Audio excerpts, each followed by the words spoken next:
Welcome to Camboost dear students. आज हम देखेंगे केमिकल काइनेटिक्स का लेक्चर नंबर 4, जिसमें हम देखेंगे ज़ीरो ऑर्डर रिएक्शन के बारे में। समझेंगे क्या होती है ज़ीरो ऑर्डर रिएक्शन, उसकी डेफिनेशन को समझेंगे, एग्जांपल्स देखेंगे हम ज़ीरो ऑर्डर रिएक्शंस के। देन हम देखेंगे कि रेट कांस्टेंट का एक्सप्रेशन क्या होगा ज़ीरो ऑर्डर रिएक्शन के लिए, उसे डिराइव करेंगे।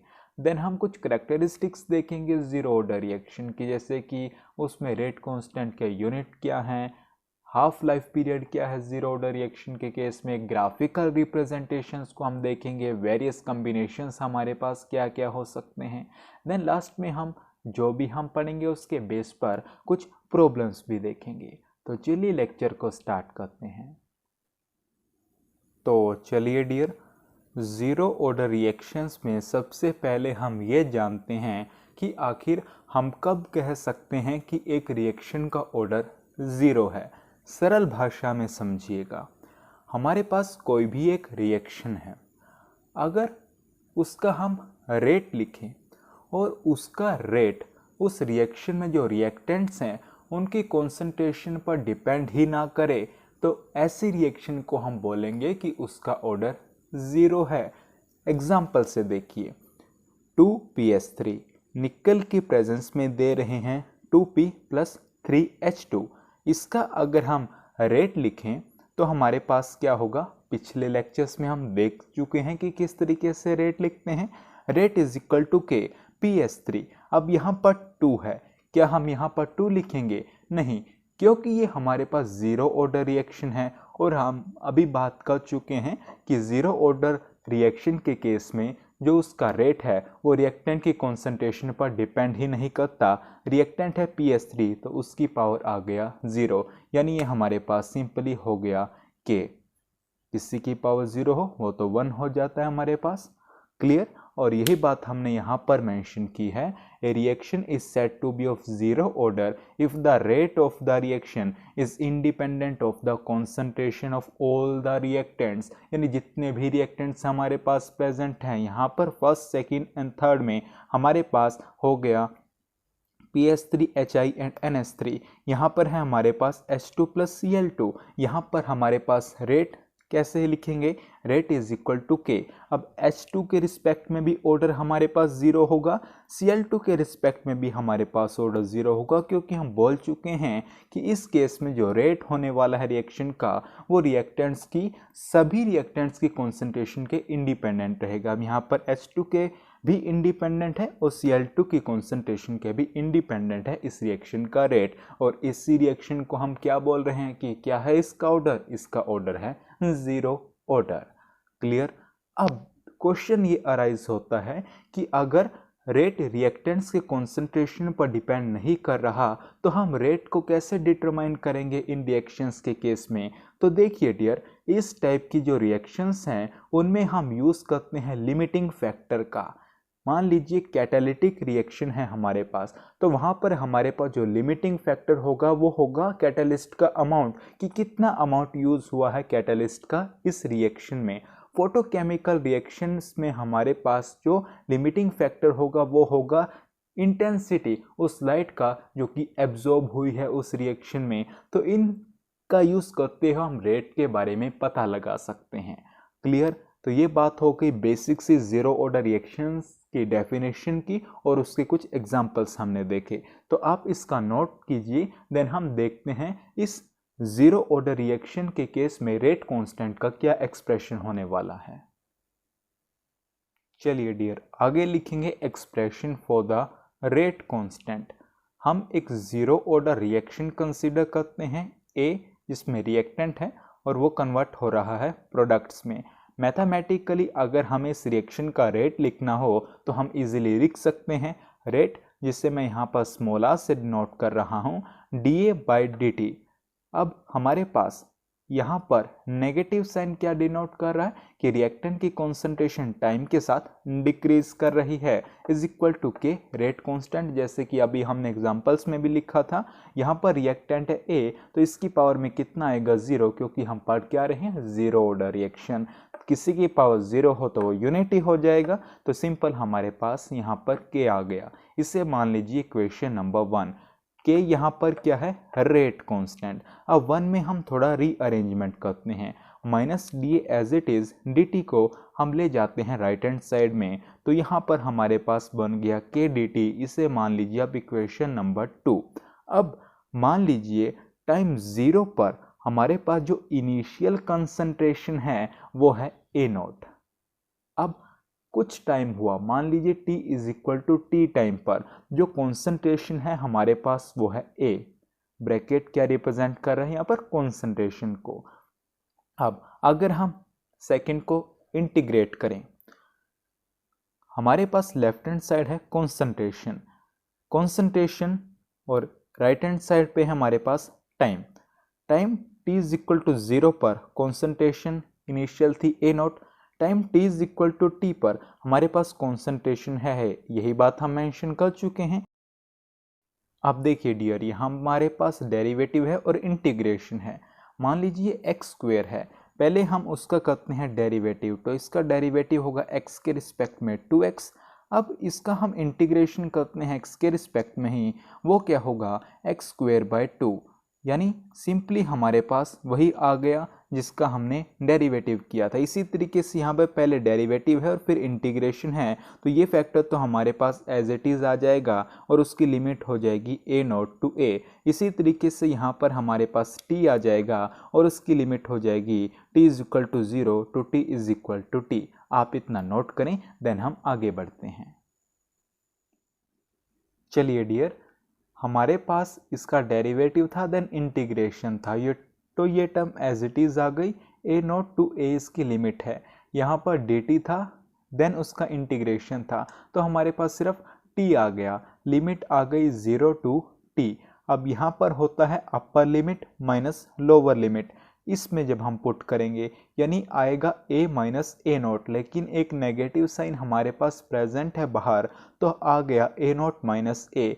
यहाँ पर आ गया के, अपर लिमिट हो गई t, लोअर लिमिट हो गई 0, upper limit minus lower limit t minus 0, यानी के टी के इक्वल आ गया। यहाँ पर हमारे पास के रेट कांस्टेंट है, इसी का एक्सप्रेशन हम फाइंड आउट कर रहे हैं, तो वो आ जाएगी 1/t ए नॉट माइनस ए। ये सब पता ही है आपको, ए नॉट है इनिशियल कंसंट्रेशन यानी टाइम 0 पर जो कंसंट्रेशन है, और ए है हमारे पास टाइम t पर जो कंसंट्रेशन है। जो इक्वेशन 3 है वो हमारे पास रिप्रेजेंट करती है integrated rate equation for a zero order reaction. Exam में आपसे अगर इंटीग्रेटेड रेट इक्वेशन आए तो आपको वहाँ पर यही लिख करके आना है। तो ये डियर हमारे पास हो गए रेट कांस्टेंट के एक्सप्रेशन की, तो आप इतना नोट करें, देन हम देखते हैं जीरो ऑर्डर रिएक्शंस की कुछ कैरेक्टरिस्टिक्स को। तो चलिए डियर आगे देखेंगे characteristics of reactions of zero order, जिसमें सबसे पहले हम बात करेंगे रेट कांस्टेंट के यूनिट्स की। देखिए, इससे पहले वाले लेक्चर में जब हमने ऑर्डर को डिस्कस किया था, वहाँ पर मैंने आपको एक कॉमन फॉर्मूला दिया था जिसमें आप रिक्वायर्ड वैल्यूज पुट करेंगे और जिस भी ऑर्डर की रिएक्शन होगी उसके यूनिट्स आपके पास आ जाएंगे। यहाँ पर हम पर्टिकुलर भी बात कर लेते हैं। सबसे पहले जीरो ऑर्डर की, अभी हम रेट कांस्टेंट का एक्सप्रेशन जस्ट निकाल कर आए हैं, k is equal to 1/t A nought minus A. अब ए नॉट क्या है, कॉन्सेंट्रेशन, ए भी क्या है, कॉन्सेंट्रेशन। इन दोनों का जब हम रिजल्ट देखेंगे एंड, तो वो भी कॉन्सेंट्रेशन ही आएगा। जैसे 3 एक नंबर है, 2 भी एक नंबर है, 3 माइनस 2 इज इक्वल टू 1, वो भी एक नंबर ही आया। इसी तरीके से ये हमारे पास कॉन्सेंट्रेशन ही होगी, तो हमने लिख दिया। और ये है हमारे पास टाइम, कॉन्सेंट्रेशन को हम लेते हैं मोल पर लीटर में और डिवाइडेड बाय टाइम है ही, ऊपर ले जाएंगे तो हो जाएगा मोल पर लीटर पर टाइम। टाइम सेकंड में हुआ तो यहाँ पर सेकंड आ जाएगा, टाइम मिनट में हुआ तो पर मिनट में आ जाएगा। ये हो गई जीरो ऑर्डर रिएक्शन के केस में रेट कांस्टेंट की यूनिट। अब हम बात करते हैं हाफ लाइफ पीरियड की। क्या होता है सर हाफ लाइफ पीरियड? देखिए, नाम से ही पता चल रहा है, हाफ यानी आधा। यानी जब हमारे पास रिएक्शन हाफ कंप्लीट हो जाएगी तो उस हमारे पास जो टाइम चाहिएगा उस पर्टिकुलर चीज़ के लिए, यानी जब रिएक्शन हाफ कंप्लीट हो जाए उससे हम बोलेंगे half life period. It is defined as the time required for the reaction to be half completed and it is denoted by the symbol T half. इसे हम इस तरीके से डिनोट करते हैं. देखिए डेफिनेशन से हम क्लियर कर पा रहे हैं कि रिएक्शन जब हाफ कंप्लीट हो जाए, यानी जो हमारे पास इनिशियल कंसंट्रेशन थी अब उसकी हाफ ही हमारे पास बची होगी. मान लीजिए हमारे पास जो इनिशियल कंसंट्रेशन थी वो 10 मोलर थी, अब उसकी हाफ रह गई, यानी टी हाफ क्या होगा, टी हाफ पर कितनी कॉन्सेंट्रेशन होगी 5, यानी इनिशियल का आधा हो गया. यहाँ पर हम इनिशियल लेते हैं ए नॉट और ए है टाइम टी पर, यहाँ पर टाइम टी है टी हाफ, तो उस टाइम पर इनिशियल कॉन्सेंट्रेशन की हाफ ही हमारे पास होगी. तो हमारे पास जो रेट कांस्टेंट का एक्सप्रेशन है वहाँ पर हम रखेंगे ए की जगह ए नॉट बाई 2 1/टी half A nought minus A nought by 2. T half को इधर ले गए 1 के नीचे आ गया, यहाँ पर बच गया ए नॉट बाई 2, यानी टी हाफ आ गया ए नॉट अपॉन 2 के. यहाँ पर अगर आपसे हाफ लाइफ पीरियड यूज पूछता है क्वेश्चन में तो आपको इस फॉर्मूले की हेल्प लेनी है, आप इजीली बता देंगे. तो ये हमारे पास बात हो गई हाफ लाइफ पीरियड की, आप इसे नोट कीजिए. देन हम देखते हैं थर्ड कैरेक्टरिस्टिक को जो है ग्राफिकल रिप्रेजेंटेशन. तो चलिए आप इसे नोट करें. तो चलिए डियर, थर्ड हम देखते हैं ग्राफिकल रिप्रेजेंटेशन. सबसे पहले हम ग्राफ देखेंगे कंसंट्रेशन वर्सेस टाइम. यहाँ पर स्पेसिफिकली मेंशन किया है कंसंट्रेशन को. ये हम किसे डिनोट कर रहे हैं, कंसंट्रेशन जो टाइम टी पर है. देखिए कैसे होगा ग्राफ आपके सामने है, लेकिन थोड़ा इसे डीप में समझते हैं कि ऐसा ग्राफ हमारे पास क्यों आया. देखिए हमने रेट कांस्टेंट का एक्सप्रेशन डिराइव किया है अभी जीरो ऑर्डर के लिए 1/t A nought minus A. अब हमारे पास यहाँ पर हमारे पास थोड़ा रीअरेंजमेंट हम करेंगे. टी को हम लेकर आए लेफ्ट हैंड साइड, इधर रह गया ए नॉट माइनस ए. यहाँ से ए की वैल्यू निकाली तो हमारे पास आ जाएगा A nought minus K T. अब डियर ये है हमारे पास straight line equation y is equal to M X plus C. M यहाँ पर स्लोप है, सी यहाँ पर इंटरसेप्ट है, y ए है, देखिए ए हमने यहाँ पर लिया, x पर t है, x पर t है. अब हमारे पास स्लोप यहाँ पर नेगेटिव है यानी माइनस के, डेट्स वाई हमारे पास स्ट्रेट लाइन तो है लेकिन हमारे पास नेगेटिव स्लोप है. और इस ग्राफ से हमें और क्या इन्फॉर्मेशन मिल रही है कि इंटरसेप्ट है हमारे पास ए नॉट. क्लियर हुआ. ग्राफिकल क्वेश्चन अगर यहाँ से आता है तो आपसे यही इन्फॉर्मेशन पूछ सकता है. सेकेंड ग्राफ हम देखते हैं रेट वर्सेस कॉन्सेंट्रेशन का.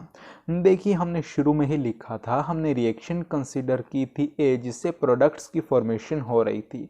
वहाँ पर रेट था is equal to K reactant की कॉन्सेंट्रेशन की पावर 0, क्योंकि यहाँ पर डिपेंड ही नहीं करता रेट इनके ऊपर, तो हमारे पास सिर्फ कांस्टेंट के आ गया. अब डिपेंड ही नहीं करता, मान लीजिए इस कॉन्सेंट्रेशन पर हमने रेट देखा तो इतना आया, आगे बढ़े तो भी रेट इतना आया, आगे बढ़े तो भी रेट इतना. इनको ज्वाइन किया तो हमें एक लाइन मिल गई पैरेलल टू एक्स एक्सिस, यानी यहाँ पर हमारे पास रेट डिपेंड ही नहीं करता रिएक्टेंट की कॉन्सेंट्रेशन पर. ये किस केस में बात हो रही है, जीरो ऑर्डर के केस में. तो ये हमारे पास दो ग्राफ हो गए, एक ग्राफ और है, आप इसे नोट करें देन हम उसे देखेंगे.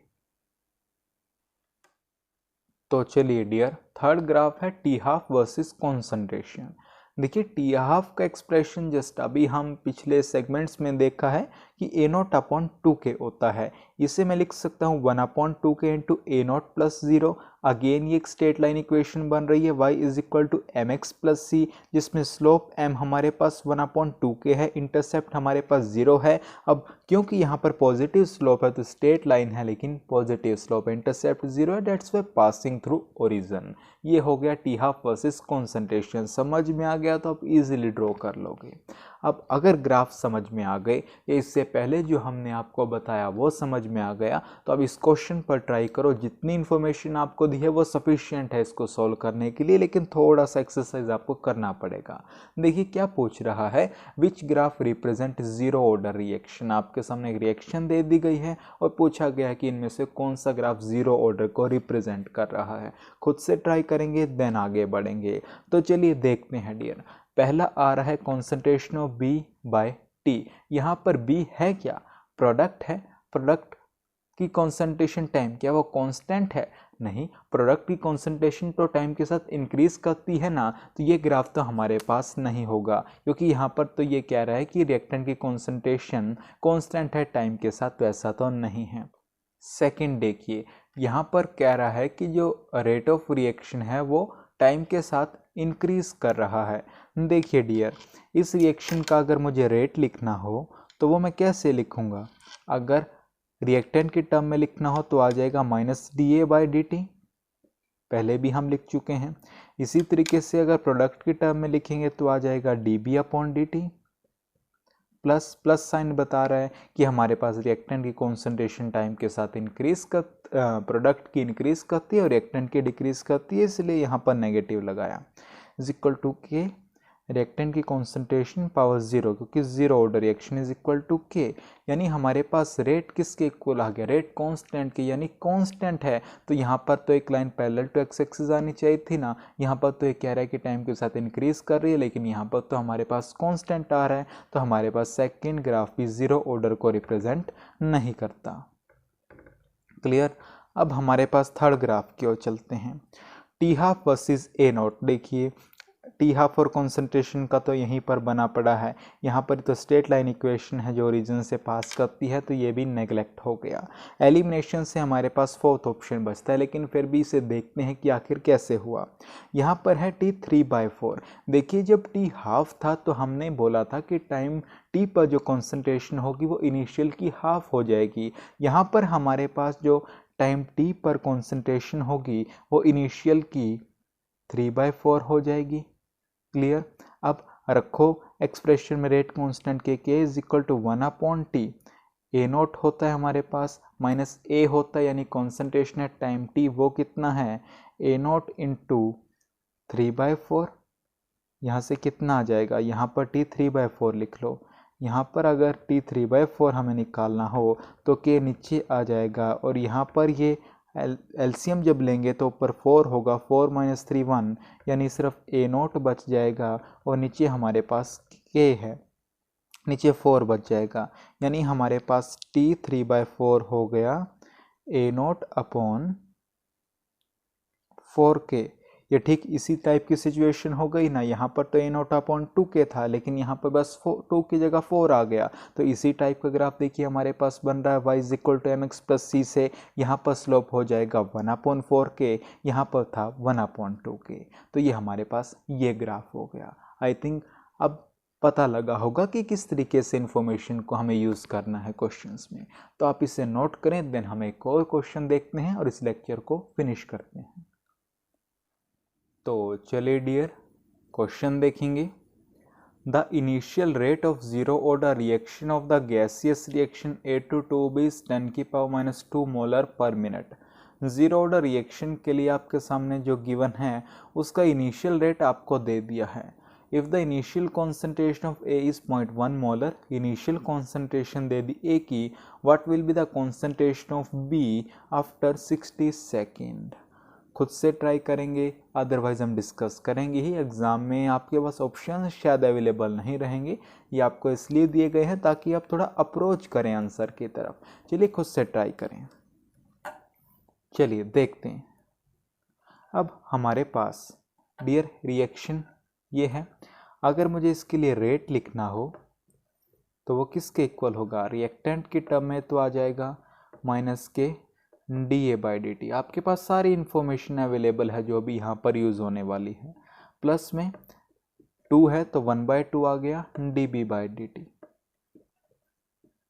इज इक्वल टू के, concentration of A, zero order reaction तो 0, यहाँ पर सिर्फ के आ गया। अब डियर हम लेकर चल रहे हैं 1/2 dB/dt is equal to K. Rearrange करते हैं थोड़ा, dB is equal to 2k dt। जैसे हमने डेरिवेशन में इंटीग्रेट किया था इसे भी इंटीग्रेट करेंगे। 2k तो दोनों कांस्टेंट है, ये रेट कांस्टेंट तो वैसे कांस्टेंट dt। टाइम 0 पर बी की कितनी कॉन्सेंट्रेशन होगी 0, रिएक्शन स्टार्ट ही नहीं हुई तो प्रोडक्ट क्या ही फॉर्म होंगे भला। Time t is equal to T पर मान लीजिए हमारे पास प्रोडक्ट की कॉन्सेंट्रेशन ऑफ बी आ गई, तो ये तो मैंने बताया था डेरिवेटिव इंटीग्रेशन भी यही टर्म आ जाएगी बी, और इसकी लिमिट है 0 टू बी 2k। इसी तरीके से डेरिवेटिव इंटीग्रेशन है सिर्फ t ही आ जाएगा, लिमिट है 0 टू t, यानी b आ गया 2kt की वैल्यू रखते हैं 2। k की कितनी वैल्यू है, रेट हमें गिवन है। देखिए हमें पता है जीरो ऑर्डर के लिए जो हमारे पास रेट है वो रेट कांस्टेंट के इक्वल होता है, क्योंकि रेट क्या होता है k रिएक्टेंट कॉन्सेंट्रेशन की power 0, rate is equal to K, यानी rate constant zero order reaction के लिए बोल रहा हूँ। तो यहाँ पर इनिशियल रेट कितना गिवन है, इतना, यही रेट कांस्टेंट के इक्वल हो जाएगा, यानी 10 की पावर -2 मोलर पर मिनट। क्लियर। टाइम कितना गिवन है 60 सेकेंड, मिनट में करेंगे तो डिवाइडेड बाय 60 हो जाएगा, मिनट आ जाएगा। ये देख पाता है ना कैसे, जैसे हमारे पास 1 मिनट में है 60 सेकेंड्स, उल्टा लिखना चाहिए, 60 सेकेंड है हमारे पास 1 मिनट में, तो 1 सेकेंड में हम निकालना चाहें तो 1/60 मिनट हो जाएगा। यहाँ पर 60 सेकेंड था उसे मिनट में किया तो 1/60 से डिवाइड कर दिया तो मिनट में चला गया। यहाँ पर मिनट इनवर्स है, यहाँ पर मिनट है गया 60 से 60 हमारे पास चला गया, ये हो गया 2 × 10 की पावर -2, डिवाइडेड में लाएंगे तो 2/100 यानी 0.02 मोलर। तो हमारे पास डियर ऑप्शन सी करेक्ट हो जाएगा। क्लियर। होपफुली आपको मज़ा आया होगा क्वेश्चन में, सारी इन्फॉर्मेशन आपके पास अवेलेबल थी, जस्ट थोड़ा सा सोचने की हमें ज़रूरत थी। होपफुली आपने लेक्चर को एंजॉय किया होगा। ज़ीरो ऑर्डर रिएक्शन में बस हम इतना ही देखेंगे। तो चलिए till next video, keep learning keep growing.